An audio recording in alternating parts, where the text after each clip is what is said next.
In a speech here in Chicago today, President Biden introduced Americans to a term you're going to hear a lot known as Bidenomics. It's the president's economic plan as the nation pulls out of the financial effects of the pandemic. How effective was his speech today? Jeff Brown is an economics professor and the dean of the Gies School of Business at the University of Illinois. He joins us now live. Thanks for being with us.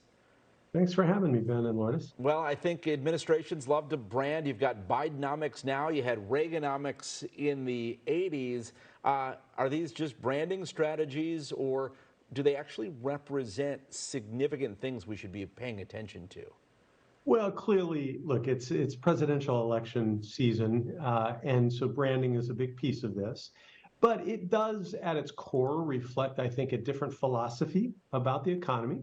When Reagan was president, the emphasis was on slashing tax rates, promoting investment, promoting long-term growth.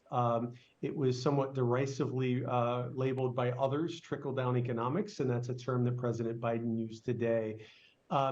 Because one of the things it did, it cut tax rates for high-income workers with the hope that that would spur economic growth. President Biden has a different approach.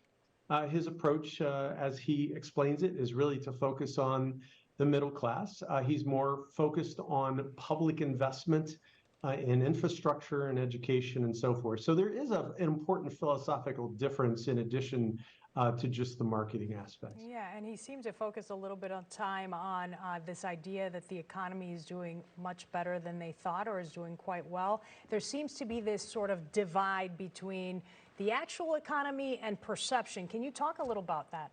Yeah, it's a really good insight and quite remarkable. I don't remember any time in my lifetime that the difference between the actual objective numbers and how people are feeling were so different.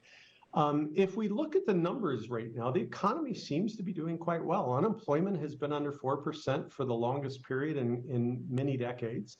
The stock market in 2023 has performed well, and incomes are up for most households. And yet at the same time, people aren't feeling good about the economy if you look at various polls, and many of them hold Biden responsible for that.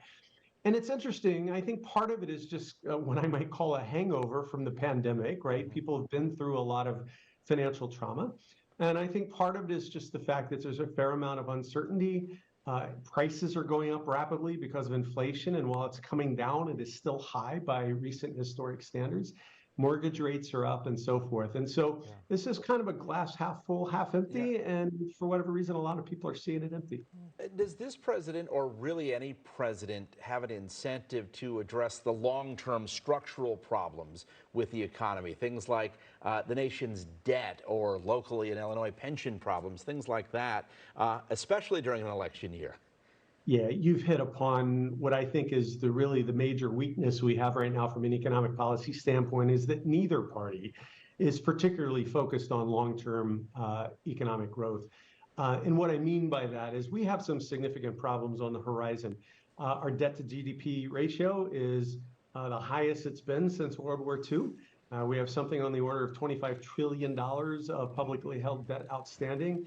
Our deficits, while they have come down since the pandemic, are still north of $1 trillion a year, which means we're adding to that debt substantially each year. And this can't go on forever. So at some point, we as a nation are going to need to have really serious conversations about our levels of spending relative to our level of taxation.